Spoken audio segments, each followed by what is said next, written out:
Hello friends, मेरा नाम है प्रियंका कोलबाल और मैं आप सभी के लिए केमिस्ट्री 11th क्लास की केमिस्ट्री पढ़ाने जा रही हूँ, जिसमें हमने पहला चैप्टर स्टार्ट कर दिया है जिसका नाम है रसायन विज्ञान की मूलभूत अवधारणाएं। तो देखो, इसके 3 पार्ट हमने पहले ही अपलोड कर दिए हैं। आज इसका चौथा पार्ट है और इसके बाद एक और पार्ट आएगा और इन 5 पार्टों में आपका पहला चैप्टर कंप्लीट हो जाएगा। तो उससे पहले आप चैनल को सब्सक्राइब कर दो और वीडियो को लाइक कर दो, ठीक है। आज हम स्टार्ट करने हैं पार्ट 4। तो पार्ट 3 तक आप लोगों ने नहीं पढ़ा है तो वो आप जाकर के देख लो। आज हम पार्ट 4 स्टार्ट करने वाले हैं और स्टार्ट करते हैं और हम चलते हैं।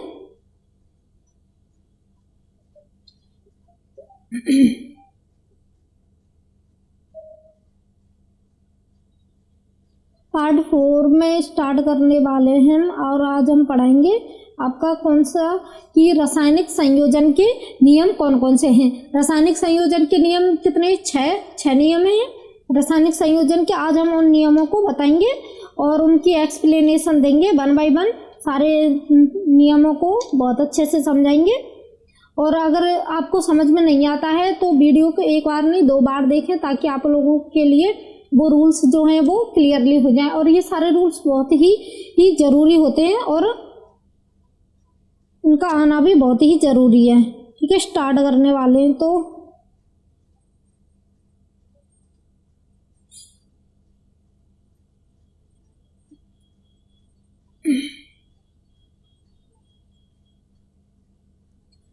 यहाँ से स्टार्ट करने वाले हैं। वहां तक तो हमने पढ़ लिया था कल की वीडियो में। तो आज हम स्टार्ट करने वाले हैं रासायनिक संयोजन के नियम, और मैं इसको अंडरलाइन कर देती हूँ जिससे आपको ये दिख जाए। ये रहा आपका रासायनिक संयोजन के नियम।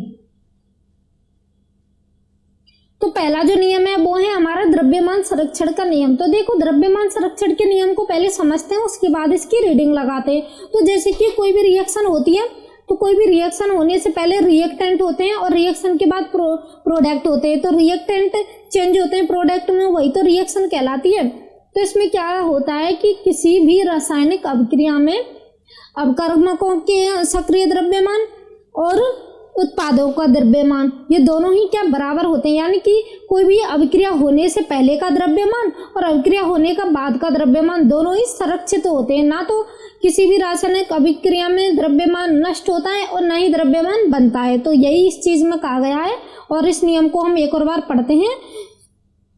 पहला नियम कौन सा है आपका? रासायनिक द्रव्य संरक्षण का पहला नियम हो गया रासायनिक संरक्षण का नियम। और ये दिया किसने है? ये दिया है आपका लेवोसियर ने। किसने दिया है? लेवोसियर नामक साइंटिस्ट थे, उन्होंने इस नियम को दिया है। अब हम पढ़ते हैं। यह नियम वैज्ञानिक लेवोसियर द्वारा प्रस्तुत किया गया था। इस नियम के अनुसार किसी भी रासायनिक अभिक्रिया में अभिक्रिया के पूर्व तथा अभिक्रिया के पश्चात द्रव्यमान एक समान रहता है। देखो क्या कहा है, अभिक्रिया होने से पहले और अभिक्रिया होने के बाद दोनों ही कंडीशनों में जो द्रव्यमान है वो फिक्स रहता है। ना तो वो बढ़ता है और ना ही वो नष्ट होता है। अर्थात रासायनिक अभिक्रिया में ना तो द्रव्यमान नष्ट होता है और ना ही द्रव्य उत्पन्न होता है। द्रव्य और द्रव्यमान एक ही बात है, ठीक है। बात तो एक ही नहीं है, लेकिन इस चीज के लिए एक ही तरह से डिनोट कर सकते हैं। नेक्स्ट पेज पर पढ़ते हैं। यहाँ तक आ गया समझ में। अब इसको हम एक रिएक्शन के थ्रू समझते हैं कि ये कैसे होता है। तो देखो, मैंने एक रिएक्शन लिखी है जिसमें एक तो है अवकारकों में क्या है, AgNO3 और एक है AgCl, ठीक है। एक है AgCl और ये चेंज हो रहा है AgCl प्लस NaNO3। तो देखो, ये रिएक्शन करके दिखाइए। इसमें ये कैसे हो, ये Na प्लस होता है, Cl माइनस होता है, Ag प्लस होता है, NO3 माइनस होता है। तो माइनस प्लस के पास जाएगा और प्लस माइनस के पास जाएगा, तो ये रिएक्शन हो जाएगी AgCl प्लस NaNO3। अब देखते हैं हम इसमें कि द्रव्यमान जो है वो संरक्षित कैसे है। तो AgNO3 का द्रव्यमान निकालते हैं। तो Ag, इसका परमाणु भार कितना हो गया, मॉलिक्यूलर वेट या अणु भार कितना हो गया 108, और नाइट्रोजन का कितना हो गया 14, और ऑक्सीजन का, एक ऑक्सीजन का कितना होता है 16, तो 3 का 16 इंटू 3 हो जाएगा। NaCl, Na का कितना होता है 23 और Cl का कितना होता है 35.5। जब हमने इसको जोड़ा तो जोड़ने पर यह आता है हमारा 228.5। इसको जोड़ा तो ये आ गया हमारा 228.5। देखो रिएक्शन से ये जी जो है उसका 108 हो गया, नाइट्रोजन का 14, ऑक्सीजन का 8 16 होता है, 8 दूनी 16 और 3 का 3 × 16 हो गया। ठीक है, यहाँ तक आ गया समझ में। और सोडियम का कितना होता है 23 और क्लोराइड का कितना होता है 35.5। तो ये रिएक्शन होने से पहले का हो गया, ये रिएक्शन होने से पहले का हो गया और जोड़ने पर ये कितना आएगा 228.5। ठीक है, अब रिएक्शन के बाद का कैलकुलेट करते हैं। ये आता है 108, ये जी का 108 होता है, Cl का 35.5 होता है, प्लस इसका कितना होता है 23 और इसका कितना होता है 14 और एक का 16, तो 3 का 48 हो गया। 3 ऑक्सीजन का कितना हो गया 48, ये लिख ही रहा है यहाँ पर, और इसको जोड़ने पर कितना आ गया 228.5। तो इससे कोई भी अभिक्रिया होती है तो उससे पहले का जो द्रव्यमान या अणुभार होता है और जो रिएक्शन होने के बाद का जो द्रव्यमान होता है वो क्या रहता है संरक्षित, ना तो वो बनता है और ना ही वो नष्ट होता है। तो ये पहला नियम आप सभी को समझ में आ गया। कुछ नहीं है, रिएक्शन लिखनी है, उससे पहले का मॉलिक्यूलर वेट कैलकुलेट करना और बाद का मॉलिक्यूलर वेट कैलकुलेट कर रहा है। अगर दोनों बराबर आ रहे हैं तो वो इस रूल्स को फॉलो कर रहा है। अब हम सेकंड रूल्स पर बढ़ते हैं। तो सेकंड रूल्स है हमारा स्थिर अनुपात या स्थिर संगठन का नियम। सेकंड रूल कौन सा है हमारा स्थिर अनुपात या स्थिर संगठन का नियम। अब इस रूल्स को समझते हैं हम कि ये क्या होता है।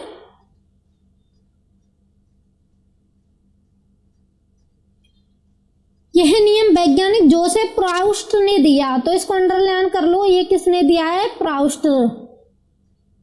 स्थिर अनुपात का नियम किसने दिया है प्राउस्ट ने प्रस्तुत किया गया है। इसके अनुसार किसी शुद्ध यौगिक में, अब देखो इसमें क्या कंडीशन है, कोई भी शुद्ध यौगिक है, किसी भी शुद्ध यौगिक में उपस्थित तत्वों के भारों का अनुपात, और इसमें कहा है ये कंडीशन ये आ गई उपस्थित तत्वों के भारों का अनुपात क्या है, उपस्थित तत्वों के भारों का अनुपात स्थिर बना रहता है। क्या कहा है, किसी भी शुद्ध यौगिक में उपस्थित तत्वों के भारों का अनुपात क्या रहता है स्थिर रहता है। तत्वों के भारों का, अब इसमें क्या स्थिर है, उसमें तो द्रव्यमान स्थिर था और इसमें तत्वों के भार स्थिर है, चाहे उसे किसी भी विधि से क्यों ना बनाया जाए। अब देखो एग्जाम्पल के थ्रू समझते हैं। तो हमारे पास है CO2 का कार्बन, CO2 में कार्बन आ रहा है और ऑक्सीजन आ रहा है। तो कार्बन का कितना होता है अणुभार 12 होता है और ऑक्सीजन का 32 होता है। एक का कितना हो गया 16, दो का कितना हो गया 32। ठीक है, तो इसका रेशो कितना हो गया 3:8। इसको काटो 6 6 3 18 और 6, इसको काटो 4 तिया 12 और 4 अट्ठे 32, तो 3:8 आ गया। अब देखो CO2 को आप किसी भी विधि के थ्रू बना लो, इसका अनुपात जो है वो CO2 का हर कंडीशन में 3:8 आएगा। चाहे वो आप मेथेन जो है उसका दहन करने के बाद बना लो, या फिर CO2 को हम जो वो फोटोसिंथेसिस की प्रोसेस होती है उसके थ्रू बना लो। जिस भी प्रोसेस के थ्रू CO2 प्राप्त होगी उसमें CO2 का अनुपात और कार्बन और ऑक्सीजन का अनुपात कितना होगा 3:8। आ गया यहाँ तक समझ में। ऐसे ही अमोनिया है, अमोनिया का अनुपात नाइट्रोजन का 14 और हाइड्रोजन का 3 हो गया। तो किसी भी प्रोसेस के थ्रू हम अमोनिया बनाएंगे तो उसमें अमोनिया में नाइट्रोजन और हाइड्रोजन का अनुपात 14:3 आएगा। ऐसे H2O में किसी भी प्रोसेस के थ्रू कर लें, जो H2 है उसमें हाइड्रोजन और ऑक्सीजन का अनुपात 2:16 अर्थात 1:8 आएगा। ऐसे ग्लूकोज जो होता है C6H12O6 में, इसमें भी क्या है 72 12 96 होता है, तो इसका अनुपात 6:1:8 आएगा। किसी भी प्रोसेस के थ्रू हम ग्लूकोज ले लें, चाहे कहीं से भी हम ग्लूकोज ले लें, उसमें जो अनुपात आएगा वो आएगा 6:1:8। ऐसे ही H2O में 1:8 और अमोनिया में 14:3, ऐसे ही CO2 में 3:8। आगे सबको समझ में, यानी कि जो फिक्स है इनकी वैल्यू किसी भी प्रोसेस के थ्रू बना ले हम यही रहेंगे। अब देखो नीचे यही कहा है, समस्थानिकों की खोज के पश्चात यह नियम परिवर्तित करके प्रस्तुत किया गया जो निम्न है। किसी शुद्ध यौगिक में उपस्थित तत्वों की संख्या का अनुपात स्थिर रहता है, चाहे उन्हें किसी भी विधि के थ्रू प्राप्त क्यों ना किया गया हो। देखो जो मैंने अभी कहा है वही इसमें कहा है। ठीक है, आगे समझ में। अब देखते हैं हम समस्थानिक क्या होते हैं? तो देखो नाम से ही पता चल रहा है, समस्थानिक यानी कि स्थान समान हो, और स्थान का मतलब होता है क्रमांक समान हो, और क्रमांक का मतलब क्या हो गया? परमाणु क्रमांक समान हो। और परमाणु क्रमांक कब समान होगा? जब उसमें प्रोटॉन की संख्या फिक्स होगी। ठीक है, प्रोटॉन की संख्या फिक्स होगी तो परमाणु क्रमांक समान होगा, और परमाणु क्रमांक समान होगा तो वो समस्थानिक कहलाएगा। तो देखो जब दो या दो से अधिक परमाणु जिनके परमाणु क्रमांक समान लेकिन द्रव्यमान संख्या अलग अलग हो, देखो उसने क्या कहा है, परमाणु क्रमांक तो क्या हो गए? समान, ये परमाणु क्रमांक क्या हो गए? समान, और द्रव्यमान संख्या ये क्या हो गई? भिन्न भिन्न हो गई। आ गया समझ में? परमाणु क्रमांक समान और द्रव्यमान संख्या क्या हो गई? भिन्न भिन्न हो गई। ठीक है, परमाणु क्रमांक समान हो गए और ये आपके समस्थानिक कहलाते हैं।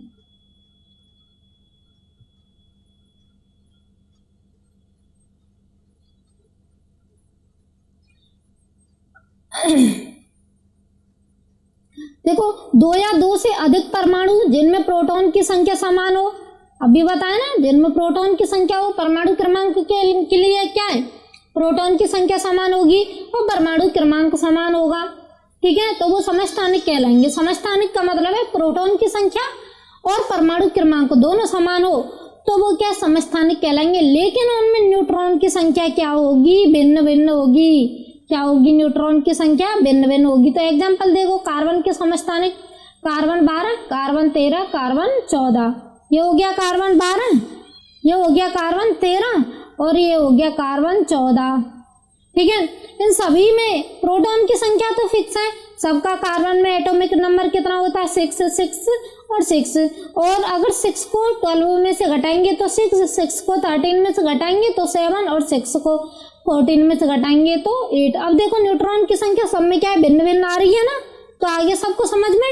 अब बढ़ते हैं गुणित अनुपात का नियम। अब ये देखते हैं गुणित अनुपात का नियम, ये क्या होता है? गुणित अनुपात का नियम क्या होता है इसको देखते हैं। अब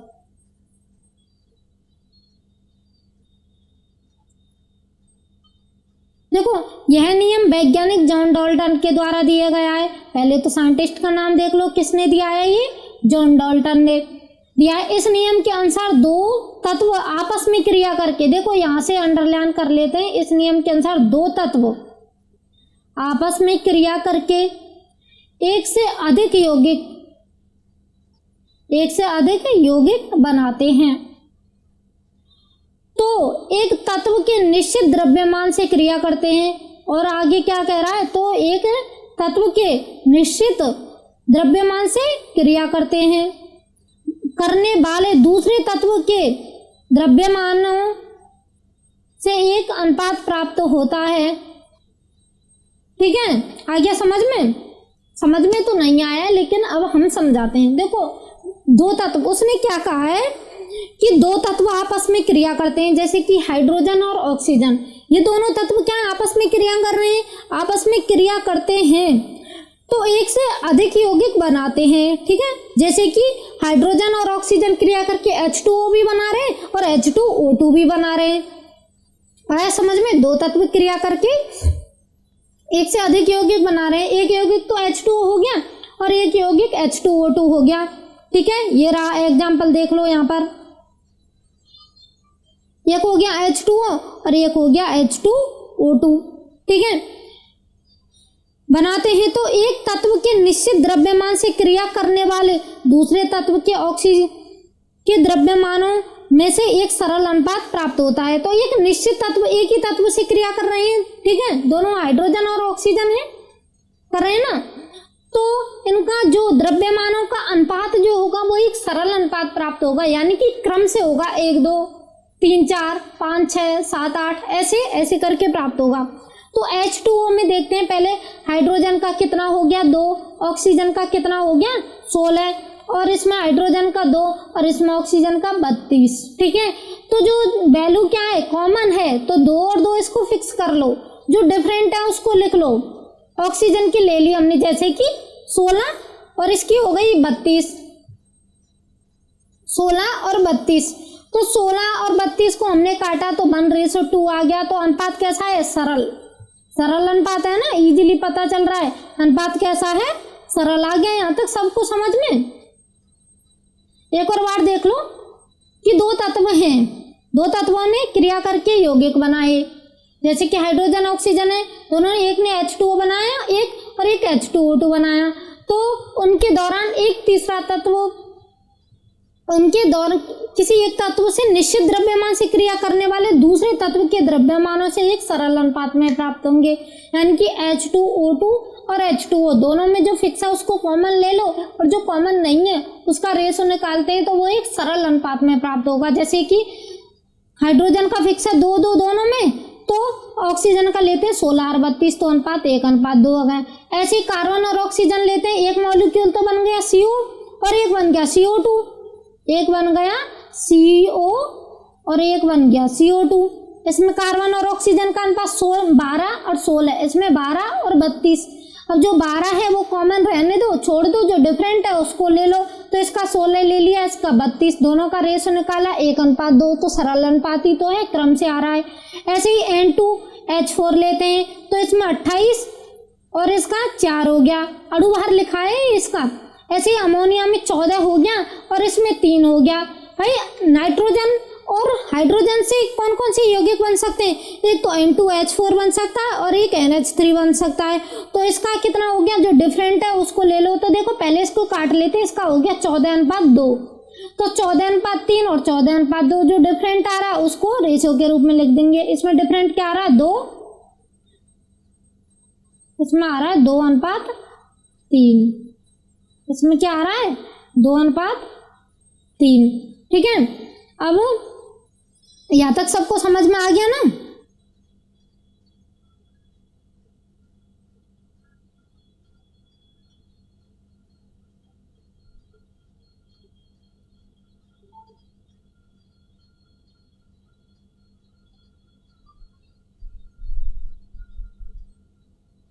अब देखो और लेते हैं नाइट्रोजन से बनने वाले यौगिक सभी में, जैसे कि इसका नाइट्रोजन और ऑक्सीजन से बनने वाले एक तो N2O बनेगा और नाइट्रोजन और ऑक्सीजन मिलकर के एक NO बनाएगा, और क्या बना सकता है, N2O3 बना सकता है, N2O4 बना सकता है और N2O5 बना सकता है, ठीक है।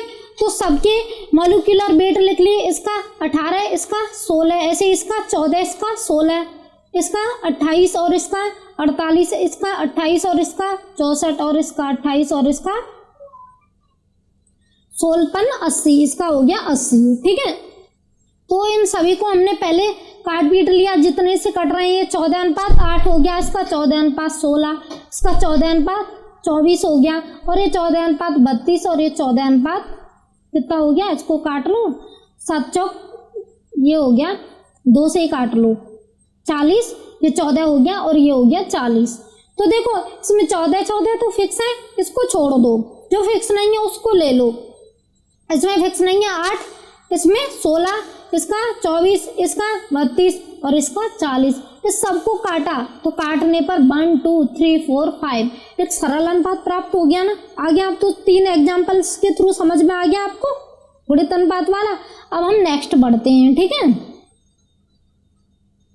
देखो ये क्वेश्चन है, इस क्वेश्चन को करते हैं। क्वेश्चन में क्या दे रखा है, कार्बन और ऑक्सीजन से मिलकर 2 यौगिक, कार्बन और ऑक्सीजन से कौन कौन से यौगिक बनेंगे, एक तो CO बनेगा और एक बनेगा CO2, ठीक है। तो एक यौगिक CO जिसका फर्स्ट यौगिक बन रहा है उसमें कार्बन की मात्रा कितनी है 42, 83 और इसमें ऑक्सीजन की 57, 17 और इसमें 27.27 और 72.73, ठीक है। तो फर्स्ट यौगिक में देखते हैं ऑक्सीजन का कितना है 57.17, भाग की क्रिया जब कार्बन की मात्रा कितनी है 42.83 से कराएंगे तो फर्स्ट भाग देखना है। तो देखो अगर ऑक्सीजन की वैल्यू ये दे रखी है 57.17 और कार्बन की 42.83, एक भाग से देखेंगे तो कितना आ जाएगा, दोनों को भाग दे लेना और कुछ नहीं करना है। जो छोटी वैल्यू है उसमें बड़ी वैल्यू का भाग दिया तो 0.74 आ गया। ऐसे ऑक्सीजन का इस दूसरे वाले पार्ट में देखते हैं तो इस दोनों को आपस में भाग दिया तो ये कितना आ गया 0.37 आ गया, ठीक है। अब 0.74 और 0.37 इन दोनों को काटा तो 2:1 आ गया, से क्रिया करने वाले कार्बन की मात्रा। अब देखो अनुपात 1:2 आ रहा है ना, तो ये उस नियम को फॉलो कर रहा है। ठीक है, आ गया सबको समझ में आता है। अब नेक्स्ट बढ़ते हैं।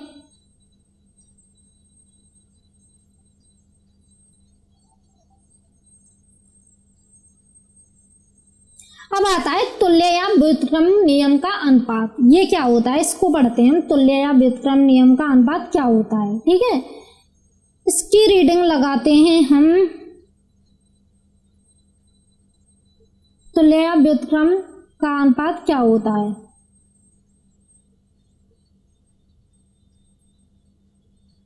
जूम कर लेते हैं ताकि ये अच्छे से समझ आ जाए।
अब देखो, अब आता है हमारा तुल्य या व्युत्क्रम अनुपात का नियम। ये क्या होता है इसको देखते हैं। तो यह नियम किसने दिया है, पहले तो ये देख लो, रिचटर ने। किसने दिया है ये नियम, तुल्य या व्युत्क्रम अनुपात का नियम दिया है रिचटर ने।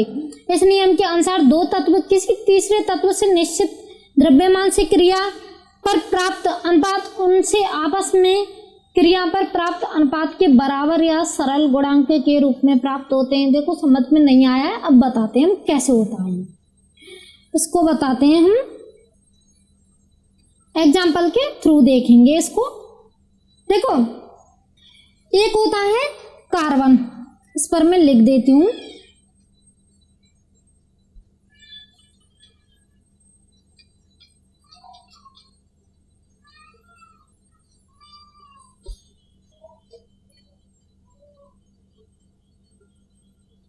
ये तो हो गया आपका कार्बन इधर, और ये हो गया इधर ऑक्सीजन। ठीक है, तो देखो दो तत्व लिए हमने, एक तो ले लिया कार्बन और एक ले लिया ऑक्सीजन। ये दो एलिमेंट ले लिया। अब ये दो एलिमेंट किसी तीसरे तत्व से क्रिया कर रहे हैं, जैसे कि इसने इससे क्रिया करी तो CH4 बना, और ऑक्सीजन ने हाइड्रोजन से क्रिया करी तो H2O बना। पहले ही देख लो, हाइड्रोजन से क्रिया करी कार्बन ने तो CH4 बना, और हाइड्रोजन से क्रिया करी ऑक्सीजन ने तो क्या बना, H2O। ठीक है, यानी कि कार्बन और ऑक्सीजन ये दो तत्व हैं, इन दोनों तत्वों ने एक तत्व से क्रिया की है, और वो तत्व कौन सा हो गया, हाइड्रोजन। ठीक है, इन दोनों ने क्रिया करी है, इससे तो ये दो अणु प्राप्त हो गए। तो इन दोनों अणुओं को प्राप्त करने पर इनका रेशो देखते हैं। तो इसमें देख के CH4 का कितना आ गया, 6:2, और इसमें कितना आ गया, 2:16। तो इनके बाद जो तीसरा मॉलिक्यूल जो बन रहा है वो कौन सा हो गया, CO2। CO2 के सरल गुणक के रूप में प्राप्त होता है, यही तो कहा है ऊपर। तो इनका अनुपात कितना हो गया, 6:2 और 2:16। तो जो वैल्यू कॉमन है उसको तो छोड़ दो। ठीक है, ये दो कॉमन है, छोड़ दिया। तो इसके बाद प्राप्त हुआ हमें 6:16। ठीक है, ये हमें प्राप्त हो गया 6:16, ये रेशो हमें प्राप्त हो गया। और इसको हमने काटा पीटा तो कितना हो गया, 2 से काट लो, कितना हो गया, 3 और 8। ये इसका अनुपात प्राप्त हो गया हमें, एक तो हो गया 3:8। ठीक है, इन दोनों से हमें क्या अनुपात आ रहा है, 3:8। और इनके बाद जो अणु प्राप्त हो रहा है CO2, उसका भी अनुपात देखो कितना आ रहा है, 3:8। 3:8 आया कुछ समझ में? यानी कि दो एटम लिए हमने, एक तो कार्बन लिया एक ऑक्सीजन, इन दोनों ने एक तीसरे एटम से क्रिया करी, तो तीसरे एटम से क्रिया करने के बाद जो अणु प्राप्त होते हैं उन दोनों अणुओं का जो रेशो होगा वो पहले वाले दो अणुओं के मिलने से जो रेशो बन रहा था उसके बराबर होगा। ठीक है, सरल गुणक के रूप में होगा। ये इतना है, इतना ही ये बनेगा। आ गया समझ में? अब हम आगे बढ़ते हैं और दूसरे एग्जाम्पल से भी देख लेते हैं इसको।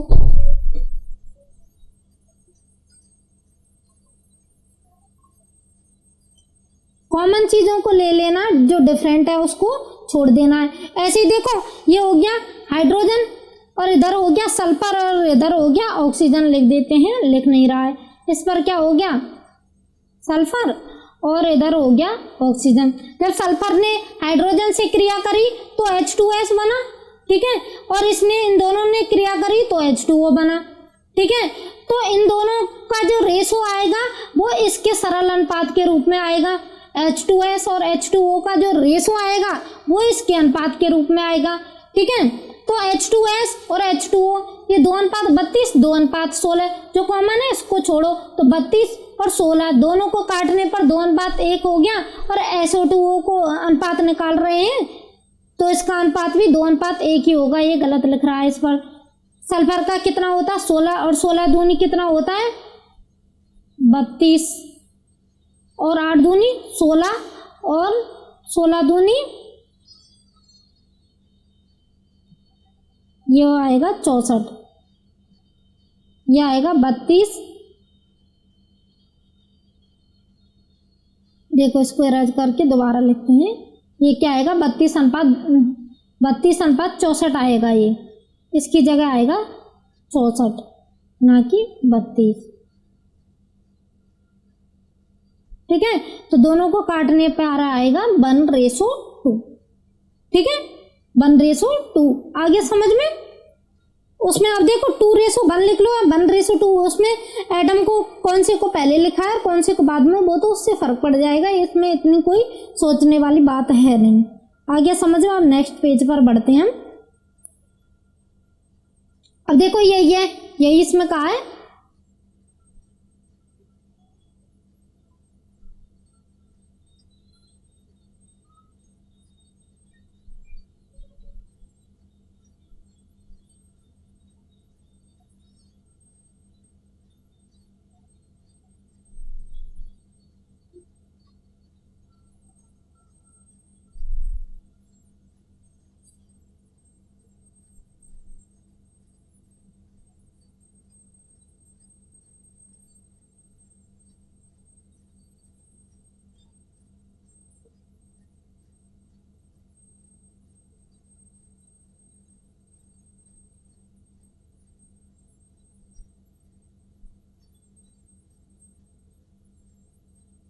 इसको मिनिमाइज कर लेते हैं और देखते हैं।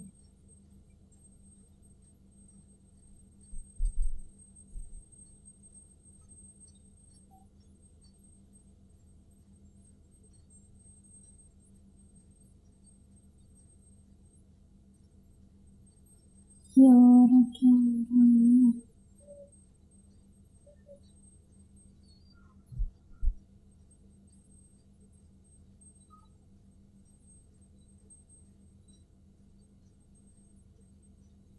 अब आता है हमारा गैलुसेक का आयतन संबंधी नियम। तो देखो एक गैलुसेक साइंटिस्ट थे, उन्होंने वॉल्यूम से संबंधित नियम दिया था और उस नियम को पढ़ते हैं। वो नियम क्या था हमारा?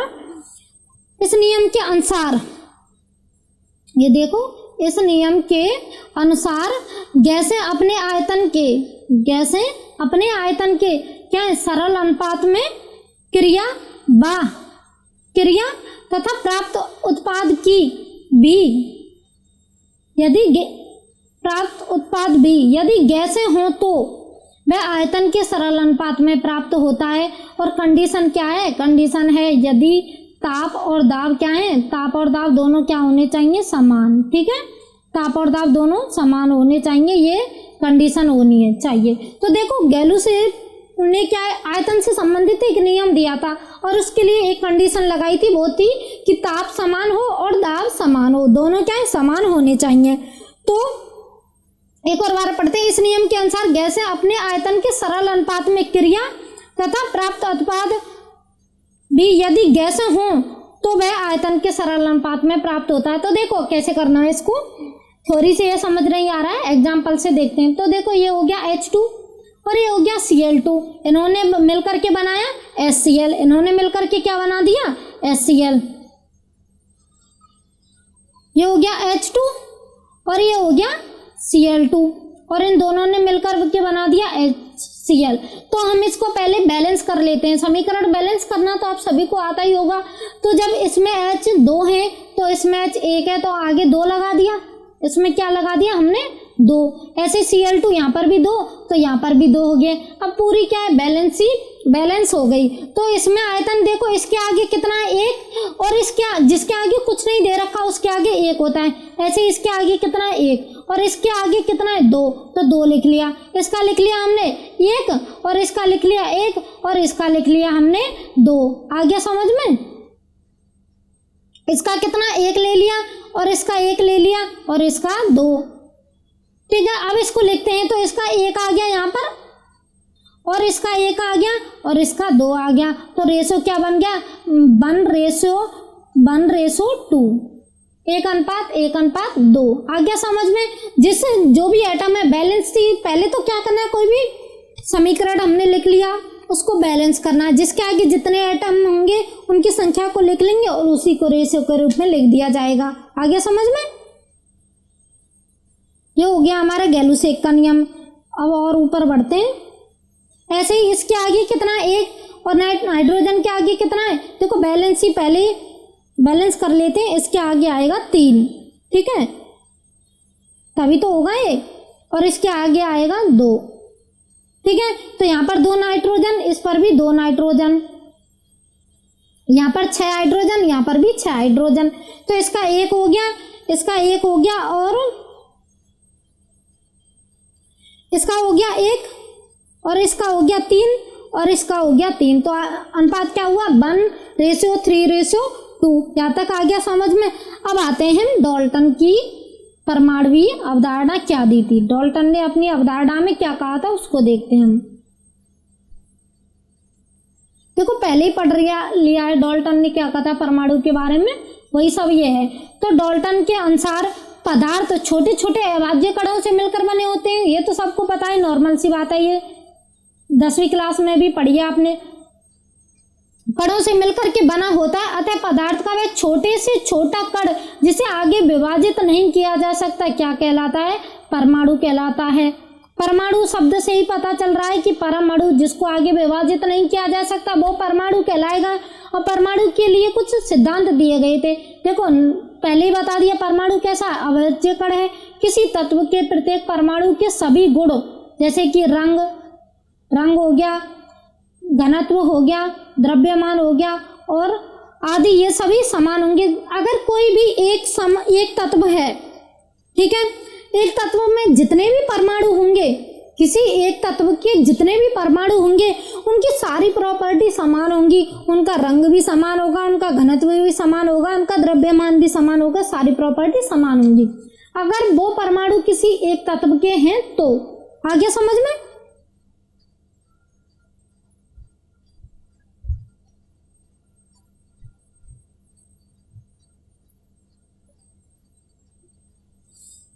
अब तीसरा पॉइंट देखते हैं।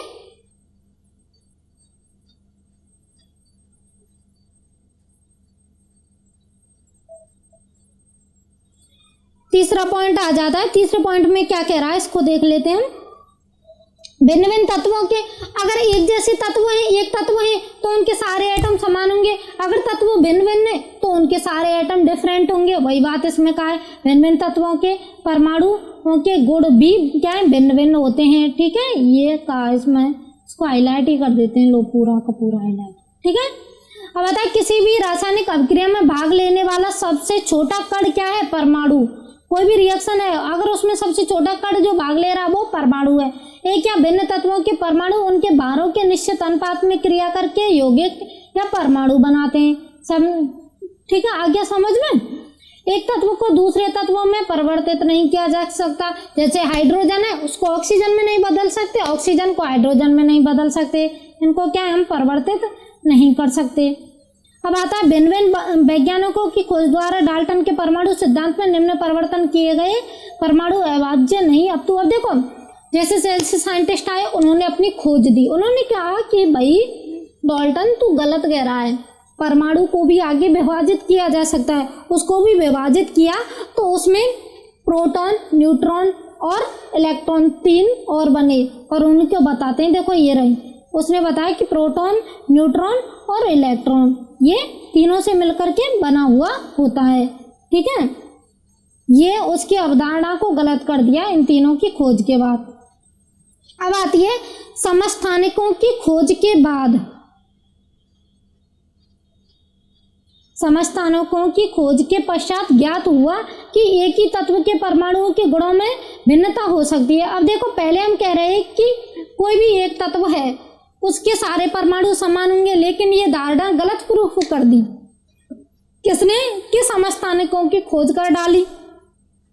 तो समस्थानिकों की एक ही तत्व है, कार्बन कार्बन कार्बन, लेकिन इन सभी का देखो क्या है, मॉलिक्यूलर वेट अलग अलग है, इसका 12 है, इसका 13 है, इसका 14 है, तो ये समस्थानिक हो गए। और भिन्न भिन्न तत्वों के गुणों में भी असमानता हो सकती है, जैसे कि संभारिक आर्गन 40 होता है और कैल्शियम भी 40 होता है, लेकिन इनके एटॉमिक नंबर अलग अलग होते हैं, इसका 18 होता है, इसका 20 होता है। ठीक है, अलग अलग परमाणु क्रमांक है, लेकिन इसके स्थान या बाहर क्या है, समान है। समस्थानिकों में क्या है, परमाणु क्रमांक समान होगा, संभारिक में बाहर समान होगा, यानी कि द्रव्यमान समान होगा। अब नेक्स्ट बढ़ते हैं।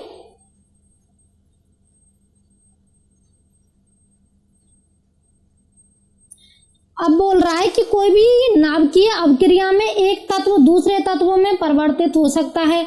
जैसे कि कोई भी रिएक्शन हो रही है और वो रिएक्शन है नाभिकीय, तो उसमें कोई भी एलिमेंट ले लिया, जैसे कि हमने ले लिया यूरेनियम, और यूरेनियम पर न्यूट्रॉन का प्रहार करा दिया, यूरेनियम लिया और उस पर न्यूट्रॉन से टक्कर करा दी, तो वो जो यूरेनियम जो है वो थोरियम में बदल जाएगा। ठीक है, वो यूरेनियम क्या है, थोरियम में चेंज हो जाएगा।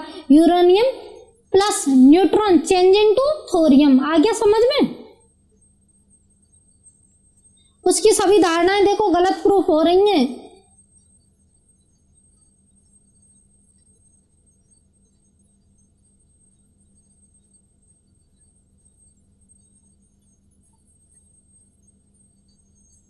किसी रासायनिक अभिक्रिया में तत्व या अन्य, अब देखो नहीं हो सकता, और ये अभी समझा दिया। अब आता है एवोगाद्रो की परिकल्पना, देखो ये इंपॉर्टेंट है। एवोगाद्रो ने क्या कहा था, इसको देखते हैं हम। एवोगाद्रो, ये परिकल्पना दी किसने थी, बर्जीलियस के अनुसार। इसकी कंडीशन देख लो, टेम्परेचर समान होना चाहिए और दाब भी समान होना चाहिए। समान ताप और समान दाब पर गैसों के समान आयतन में परमाणुओं की संख्या भी समान होती है। आया समझ में, वो कह रहा है समान ताप और दाब पर गैसों के समान आयतन में परमाणुओं की संख्या भी क्या होती है, समान होती है। और बर्जीलियस का नियम या गैलुसिक या डाल्टन के नियम को एक साथ सिद्ध नहीं किया जा सकता। अब देखो ये क्या कह रहा है, उसको देखते हैं। हमने लिया H2 और लिया Cl2, चेंज इनटू HCl, इसका आयतन कितना हो गया 1, और इसका आयतन 1 और इसका आयतन हो गया 2। आयतन से कैसे पता चल रहा है, हम किसी भी रिएक्शन को पहले क्या बैलेंस कर लेते हैं, तो इसको बैलेंस किया तो इसके आगे 2 आ जाएगा, क्या आ जाएगा 2, तो इसका 1, इसका 1 और इसका 2।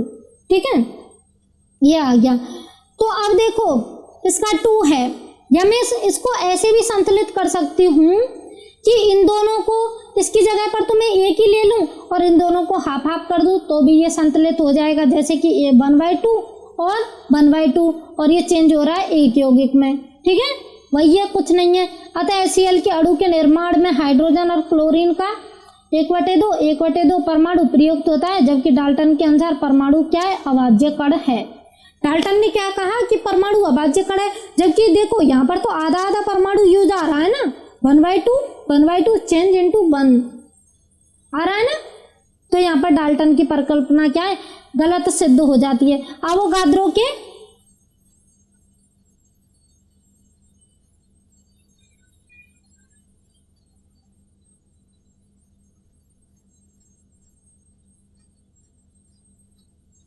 अब आता है आवोगाद्रो का नियम। आवोगाद्रो का नियम, आवोगाद्रो के नियम के अनुसार कंडीशन देख लो, समान ताप और समान दाब, समान ताप और समान दाब पर गैसों के समान आयतन में अणुओं की संख्या भी समान होती है। पहले तो कंडीशन ताप और दाब समान होने चाहिए और समान आयतन में अणुओं की संख्या भी समान होती है। आवोगाद्रो का नियम गैलुसेक और डाल्टन के नियमों को भी सिद्ध करता है। अब देखो एग्जाम्पल से देखते हैं हम क्या कह रहा है, ये एग्जाम्पल्स के थ्रू देखेंगे हम इसको।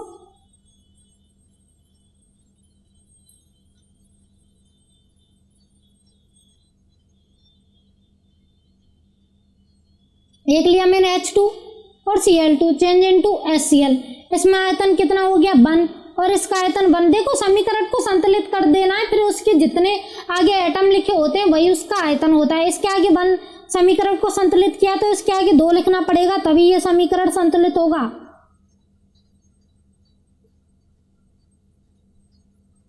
इसके आगे कितना लिखना होगा 2, तो इसका 1 और इसका 2, आयतन में 1 और 1, आयतन 1 चेंज इनटू 2 आयतन।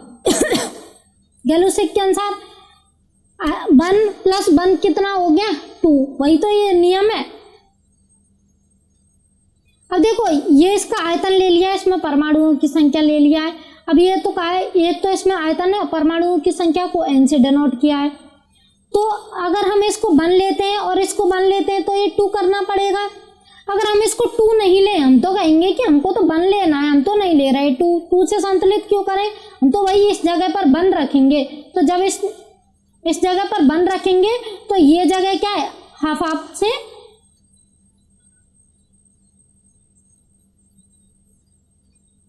हाफ से बैलेंस करनी पड़ेगी। हाफ चेंज इनटू 1, ठीक है, और 1 चेंज इनटू 2 वही कहा है। अगर हम 1 लेंगे और 1 लेंगे तो ये 2 होंगे। अगर हमने कहा कि इस जगह पर 2 नहीं लेना है, हमको तो 1 लेना है, तो इस पर हाफ हो जाएगा और इस पर भी हाफ हो जाएगा। आ गया सबको समझ में? वही कहा है, यदि HCl के एक अणु के निर्माण में HCl का एक परमाणु प्रयुक्त होता है तो आवोगाद्रो का नियम गैलुसेक और डाल्टन के नियम को भी सिद्ध करता है। आगे समझ में? अब हम आगे बढ़ते हैं।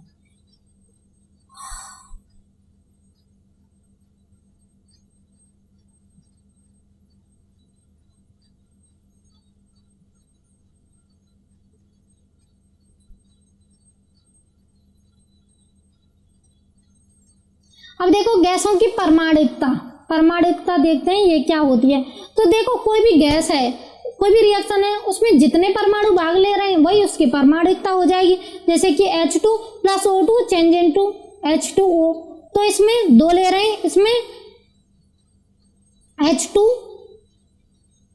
देखो बैलेंस कर लेना चाहिए, पहले हमने इसमें बैलेंस नहीं कर रहा है, इसमें ले लेते हैं। H2 हो गया और O2 हो गया, तो इस जगह पर हमें क्या 2 लगाना पड़ेगा और इस जगह पर भी हमको 2 लगाना पड़ेगा।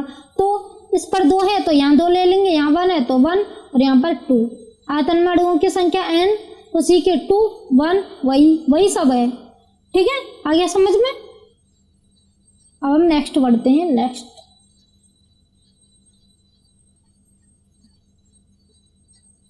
आता है H2O के एक अणु के निर्माण में ऑक्सीजन का, 1 मिनट जूम कर लेते हैं इसको।